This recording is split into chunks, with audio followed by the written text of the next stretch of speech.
Peut-être d'abord commencer par le début, c'est-à-dire commencer par peut-être définir ce que c'est que la gouvernance et ce qui l'a caractérisé, c'est quoi une gouvernance au XXe siècle. Quels sont les grands éléments qui déterminent, qui caractérisent la gouvernance au XXe siècle? Alors, je vous remercie de commencer par là parce que souvent on oublie un peu les débats théoriques et en fait, alors la notion de gouvernance, en fait, elle vient à l'origine d'un courant qu'on appelle le courant de l'économie néo-institutionnelle.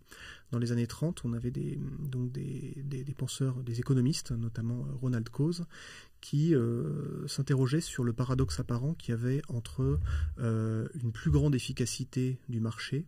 C'était le postulat néoclassique, concurrence pure et parfaite, et donc intérêt à à multiplier la concurrence et les transactions, plutôt que d'avoir des grandes structures intégrées. Or, ce qu'on observait dans les années 30, c'était finalement la formation de grandes entreprises qui paraissait contradictoire avec le paradigme néoclassique. Et en fait, il l'expliquait à travers, c'est le premier qui a utilisé cette notion qu'on appelle les coûts de transaction, c'est-à-dire sur le fait qu'il y a des coûts à recourir au marché. Il faut rechercher l'information. Il y a des coûts ensuite pour former les contrats, passer ces contrats, contrôler leur exécution. Et donc, il y a en fait un équilibre à trouver qui est donc la taille optimale de l'entreprise entre le recours au marché et l'intérêt à internaliser des choses, des pratiques et des transactions pour diminuer ces coûts, justement. Et donc, à l'origine, la gouvernance, ce sujet a ouvert la réflexion sur la gouvernance de l'entreprise, on appelle la governance, dont le but est de réduire les coûts de transaction. Et ça, c'était le but premier. La Banque mondiale, ensuite, pour la faire rapidement, a repris cette notion dans la conception de ces politiques d'aide aux États en développement. Et ensuite, cette notion, elle est arrivée dans la pensée des 30 dernières années sur la gouvernance urbaine, mais surtout en France, je trouve, ça a beaucoup été repris par la sociologie et les sciences politiques. On a un peu oublié à l'origine la finalité de la gouvernance qui était de réduire les coûts de transaction. Et donc on en a fait des notions très descriptives qui en fait décrit des choses justes, c'est-à-dire la complexification du jeu d'acteurs. On n'est plus seulement dans des acteurs d'une sphère de gouvernement, et souvent dans des conceptions très, très horizontales, où on nie le fait qu'il y ait un principe notamment d'autorité dans un système de gouvernance.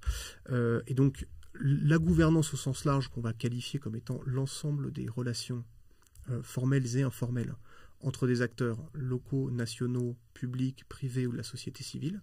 Donc quand on parle de gouvernance, on ne parle pas d'un système, on parle d'interrelation. En fait, la gouvernance n'existe pas, elle se rend visible dans un mouvement général d'interrelation entre acteurs.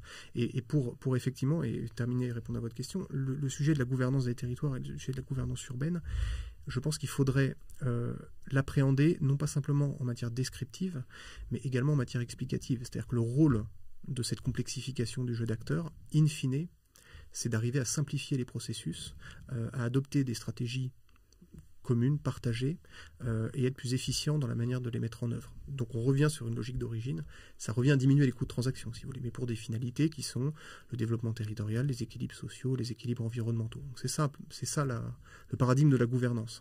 Voilà. Oh, d'accord. Donc, et en termes de, si on devait caractériser cette gouvernance urbaine précédemment dans le XXe siècle, qu'est-ce qu'on pourrait donner comme élément structurant? Comme élément structurant, on était, alors selon les systèmes, on était plutôt dans des systèmes centralisés, globalement, puisque la période en fait fordiste que j'ai décrite tout à l'heure appelait plutôt à des politiques d'aménagement centralisées. C'était vrai, on a eu dans l'après-guerre des grandes politiques d'aménagement du territoire national en France, mais pas seulement. En Angleterre, l'Angleterre est un pays qui a mené de grandes politiques d'aménagement du territoire. Et à partir du moment où la révolution numérique, moi je crois beaucoup que ce sont des cycles technologiques en fait, qui dictent beaucoup les choix de localisation, les dynamiques spatiales, et ensuite la pression sur l'évolution du jeu d'acteurs. À partir de la révolution numérique, on s'est rendu compte qu'on avait effectivement un processus de concentration d'activités, d'emplois dans des grandes zones urbaines, qu'on avait une reconfiguration très rapide des dynamiques territoriales, plutôt avec des forces centripètes, et des logiques et des marchés qui se complexifiaient de plus en plus. Et donc il fallait une réactivité plus importante qui pousse finalement à rapprocher la décision du terrain. C'est là que les débats sur la décentralisation, mais qui ne concernent pas seulement les politiques publiques, qui concernent aussi les entreprises. Les entreprises se sont mis en fait à casser le modèle pyramidal des grandes entreprises tayloriennes du XXe siècle et essayer de donner plus d'autonomie aux centres exécutifs locaux qui sont connectés à des marchés régionaux différents et donc leur donner plus de souplesse et ensuite ne faire remonter que les décisions qui doivent être remontées à des échelons plus larges. Ce qu'on appelle la subsidiarité en fait, qui est un principe ascendant d'organisation. Et c'est la même chose pour les politiques publiques. On a un mouvement qu'on a constaté depuis 40 ans, qui est un mouvement de décentralisation des politiques publiques. J'en parlerai pour la France en détail si vous le souhaitez. Mais globalement, on a depuis 40 ans un mouvement où on essaie de transférer plus de compétences à des échelons plus locaux. On rapproche la décision en fait du terrain pour coïncider finalement le plus possible avec la réalité des bassins de vie économiques qui appellent plus de réactivité dans les politiques publiques. Voilà. Donc globalement, la gouvernance urbaine a évolué dans ce sens-là, complexification du jeu d'acteurs, rôle croissant des collectivités territoriales, mais aussi autour, nécessité de coordonner l'action avec les entreprises, avec des acteurs de la société civile, des associations, des structures déconcentrées de l'État, etc. On peut rentrer dans le détail de ce jeu d'acteurs si vous... Oui, bien sûr. Non, en tout cas, ce que vous, là, si j'essaie de synthétiser un petit peu, c'est-à-dire qu'on constate une complexification finalement du système, et qu'on peut faire un parallèle entre la gouvernance des entreprises et les gouvernances territoriales, qui finalement décentralisent, ou en tout cas, est-ce que c'est ça? Oui, alors c'est une force qui est générale, qui touche évidemment que la finalité des structures publiques n'est pas la même que la finalité d'une entreprise. C'est la description du mouvement. Mais en fait, on est tous pris dans les mêmes forces qui, à mon avis, sont des forces qui sont liées aux ruptures technologiques et qui en fait, accélèrent le temps et complexifient les marchés, les cycles. Enfin, quand vous interrogez beaucoup de chefs d'entreprise ou beaucoup même d'élus, tout le monde est frappé par l'accélération du temps. En fait, des cycles économiques se raccourcissent et donc il faut être de plus en plus réactif. Et donc tout ça pousse tout le monde. Ce sont des forces qui poussent à rapprocher la décision du terrain. Voilà, qui est un principe général, qui se traduit de manière différente selon les pays, selon les cas, mais en fait on sent que les forces poussent dans ce sens-là.